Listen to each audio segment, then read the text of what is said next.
بھروسہ زندگانی کا آدمی بلبلا ہے پانی کا، اور صبح ہوتی ہے شام ہوتی ہے عمر یوں ہی تمام ہوتی ہے۔ سبحان اللہ سبحان اللہ، بے شک۔ اللہ دی پکڑ لے۔ اور یہ بھی شعر سنیے، موت سے کس کو رستگاری ہے، موت سے کس کو رستگاری ہے، آج ہماری تو کل آپ کی بھی باری ہے۔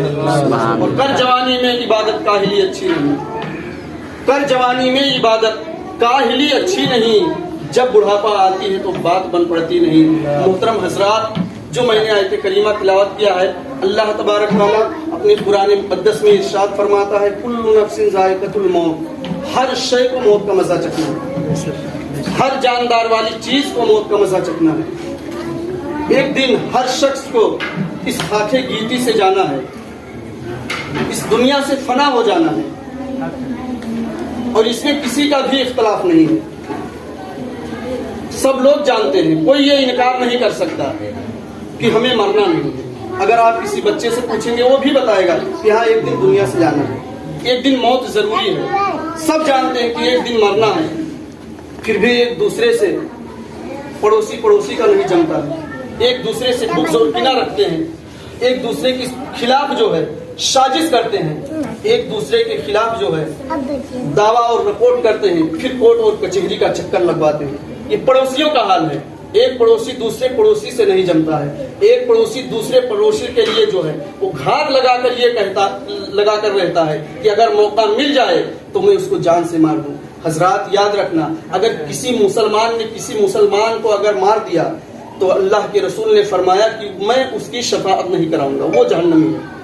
کسی مسلمان کو۔ لیکن آج ایسا ایک ہی گاؤں نہیں، کئی سارے گاؤں میں، کئی جگہوں پر میں اکثر ایسا دیکھ چکا ہوں اور اکثر ایسا میں سن چکا ہوں۔ حضرات اور یاد رکھو، ایک دن مرنا ہے، پھر ہم کس چیز پر گھمنڈ کرتے ہیں، کس چیز پر تکبر کرتے ہیں، کس چیز پر ہم اتراتے ہیں، جس جسم کے اوپر ہم گھمنڈ اور غرور کرتے ہیں۔ یاد رکھنا، جس دن روح نکل جائے گی، پھر اسی جسم کے اوپر اگر ایک مکھی بیٹھ جائے تو ہم اس کو نہیں ہٹا سکتے، اسی جسم کے اوپر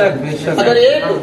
مچھر بھی بیٹھ جائے تو ہم اس کو نہیں ہٹا سکتے۔ جس دن روح نکل جائے گی اس دن یاد رکھو، جس پڑوسی کے لیے تم نے سازشیں کی ہے، جس پڑوسی کے لیے تم نے جو ہے اس کو کورٹ اور کچہری کا چکر لگوایا ہے، جس پڑوسی کے لیے تم نے سازشیں کر کے اس کو قید خانے میں ڈلوایا ہے، جس پڑوسی کے لیے تم نے یہ سب کیا ہے، جس دن روح نکل جاتی ہے وہ پڑوسی تمہارے غم میں شریک ہوتا ہے، وہی پڑوسی تمہارے گھر آتا ہے، اور وہی پڑوسی تمہیں کفناتا ہے، وہی پڑوسی تمہیں دفناتا ہے، وہی پڑوسی جو ہے کفن کو پہناتا ہے اور پھر اپنے کاندھوں پر اٹھا کر لے جاتا ہے، پھر وہی پڑوسی قبرستان تک لے جاتا ہے، اور قبر کے اوپر لے جانے کے بعد قبر کے اندر ڈال دیا جاتا ہے۔ چلو بیٹھو، ادھر بیٹھو، سبحان اللہ۔ وہی پڑوسی آتا ہے اور اپنے کاندھے کے اوپر تمہارے نمازی جنازہ کو اٹھا کر لے جاتا ہے، قبر کے اندر دفن کرنے کے بعد وہی پڑوسی جو کچھ بھی آیتیں یاد ہے اس کو تلاوت کرتا ہے، تمہارے نام سے ایصال ثواب کرتا ہے۔ اس لیے اے میرے قوم کے مسلمانوں، یاد رکھو، ایک پڑوسی سے دوسرے پڑوسی کے خلاف سازشیں مت کرو، ایک پڑوسی سے بغض اور کینہ نہ رکھو، ایک پڑوسی سے جو ہے کسی سے اختلاف نہ کرو، کسی سے عداوت بغض اور کینہ نہ رکھو۔ حضرات یاد رکھنا، اللہ کے رسول نے فرمایا وَبِالْوَالِدَيْنِ إِحْسَانًا وَبِذِي الْقُرْبَى وَالْيَتَامَى وَالْمَسَاكِينِ وَالْجَارِ ذِي الْقُرْبَى وَالْجَارِ الْجُنُبِ وَالصَّاحِبِ بِالْجَنبِ وَابْنِ السَّبِيلِ وَمَا مَلَكَتْ أَيْمَانُكُمْ إِنَّ اللَّهَ لَا يُحِبُّ مَنْ كَانَ مُخْتَالًا فَخُورًا۔ سبحان اللہ۔ والدین اور پڑوسی، یتیم، قریب کے رشتہ دار، دور کے رشتہ دار، سب لوگوں کو بیان کیا گیا ہے کہ سب لوگوں کے ساتھ حسن سلوکی سے پیش آؤ۔ سورہ نساء رکوع نمبر 2 شاید ہے، سورہ رکوع کا سورہ نساء میں ہے، اللہ نے حکم دیا کہ پڑوسیوں کے ساتھ، رشتہ داروں کے ساتھ، دور کے پڑوسی، قریب کے پڑوسی، ماں باپ کے ساتھ حسن سلوکی سے پیش آؤ۔ بہرحال بات آگے نکل جائے گی، تو ایک دن مرنا ہے، ایک دن موت ضروری ہے، ایک دن ہمیں اور آپ کو اس دنیا سے جانا ہے، جس دن مردے کو دفن کر دیا جاتا ہے، منو مٹی کو ڈال دیا جاتا ہے۔ جب مٹی ڈالنے کے بعد یہاں سے لوگ ہٹتے ہیں، منکر اور نکیر 2 فرشتے سوال و جواب کے لیے حاضر ہو جاتے ہیں۔ منکر اور نکیر زمین کو چیرتے ہوئے، جن کے شکل کے بارے میں بتایا گیا کہ ڈراؤنی شکل، نیلی آنکھوں والے، بال سر سے پیر تک، ایک روایت میں کہ اپنے ناخون سے زمین کو چیرتے ہوئے، اور ایک روایت میں اپنی دانتوں سے زمین کو چیرتے، دو روایتیں ہیں، زمین کو چیرتے ہوئے آتے ہیں اور مردے کو جھنجھوڑ کر اٹھاتے ہیں، اور اس کے بعد میں سوال کرتے ہیں من رب کا، تیرا رب کون ہے؟ ما دین کا، تیرا دین کیا ہے؟ ما کنت تقول فی ھذا الرجل، اور ایک میں ما کنت تقول بحق ھذا الرجل، اور ان کے بارے میں کیا خیال رکھتا تھا؟ یہ تیسرا سوال جو ہے حضور صلی اللہ تعالی علیہ وسلم کے بارے میں پوچھا جائے گا۔ اگر مسلمان سنی صحیح العقیدہ ہے، اگر مومن ہے، اگر ایک رائی کے دانے کے بھی برابر اگر ایمان والا ہے، تو کتنا ہی بڑا جاہل کیوں نہ ہو اس سوال کا جواب دے گا، اور عربی میں بولے گا، عربی میں۔ اور اگر کوئی کتنا بڑا نمازی ہی کیوں نہ ہو، کتنا پڑھا لکھا ہی کیوں نہ ہو، اگر رسول کی محبت نہیں ہے تو وہ سوال کا جواب نہیں دے پائے گا۔ تو جب دنیا میں نہیں پہچان سکا رسول کو، تو پھر آخرت میں کیسے پہچانے؟ دنیا میں رہ کر جب نبی کو نہ پہچان سکا، اگر مومن ہے ایک رائی کے دانے کے بھی برابر، اگر اس کے دل میں رسول کا عشق ہے، ایمان والا ہے، تو سوال کا جواب دے گا جب فرشتے سوال کریں گے من رب کا، تیرا رب کون ہے؟ ما دین کا، تیرا دین کیا ہے؟ ما کنت تقول فی ھذا الرجل، تو وہ جو مومن ہے وہ جواب دے گا رب اللہ، میرا رب اللہ ہے،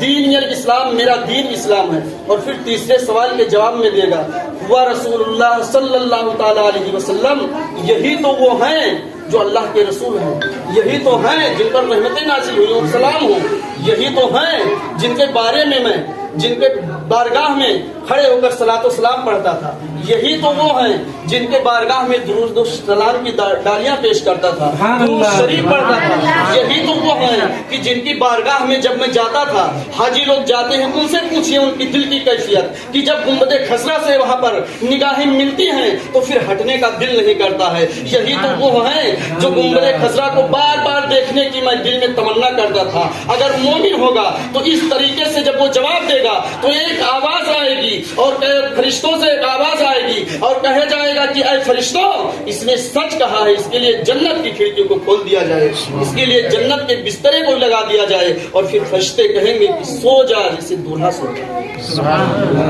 یہ مومن کا حال ہے۔ لیکن اگر وہی بدعقیدہ ہے، وہی اگر بے ایمان ہے، بدعقیدہ ہے، کافر ہے، تو جب اس سے سوال کیا جائے گا من رب کا، تیرا رب کون ہے؟ ما دین کا، تیرا دین کیا ہے؟ ما کنت تقول فی ھذا الرجل، تو اس سوال کے جواب میں جو بدعقیدے ہیں، جو رسول کو اپنے جیسا بشر کہتے ہیں، جو رسول کو اپنے جیسا اپنا بڑا بھائی تصور کرتے ہیں، جو رسول کو اپنے جیسا جو ہے، جو رسول کے علم غیب کا انکار کرتے ہیں، جو رسول کے کو جو ہے صلاۃ و سلام پڑھنے سے روکتے ہیں، رسول کے اوپر درود و سلام بھیجنے سے روکتے ہیں، ان لوگوں کے پاس جب یہ سوال کا جواب لیا جائے گا، جب فرشتے سوال کریں گے ما کنت تقول بحق ھذا الرجل، تو وہ لوگ جب دنیا میں رہ کر نہیں پہچان سکے کہ رسول کون ہے، اللہ کے نبی ہیں، رسول کو سے کیسی محبت کرنی چاہیے، رسول سے کیسا عشق کرنا چاہیے، رسول کے علم غیب کا انکار کرتے ہیں، رسول کو اپنے جیسا بشر کہتے ہیں، رسول کو جو ہے رسول اللہ صلی اللہ تعالی علیہ وسلم کو جو ہے اپنے جیسا جو بشر کہتے ہیں۔ اور یاد رکھو جب دنیا میں نہیں پہچان سکے تو قبر کے اندر کیسے پہچانیں گے؟ وہ نہ پہچان پائیں گے اور کہیں گے ہا لا ادری، ہا لا ادری، مجھے تو افسوس کہ مجھے معلوم نہیں۔ جیسے یہ آواز وہ جواب دیں گے، اس وقت اللہ غیب سے ایک ندا آئے گی کہ اے فرشتوں، اس نے جھوٹا، یہ جھوٹا ہے، اس نے جھوٹ کہا ہے، اس لیے اس کے لیے جہنم کی کھڑکی کو کھول دیا جائے اور اس کے لیے آگ کا بسترا بچھا دیا جائے، پھر جہنم کی کھڑکی کو کھولا جائے گا، آگ کا بسترا لگایا جائے گا، اور اس کے بعد میں قیامت تک ہمیشہ کے لیے کافر، مرتد یا جو رسول کو اپنے جیسا بشر کہتے ہیں، بدعقیدے، وہ سب ہمیشہ کے لیے جہنم میں رہیں گے۔ اس لیے حضرات ان بدعقیدوں سے دور رہنا، ان سے کبھی میل جول نہ کرنا، ان سے کچھ رشتہ داری ناتا داری نہیں ہماری، جو رسول کا نہیں وہ ہمارا کبھی نہیں ہو سکتا۔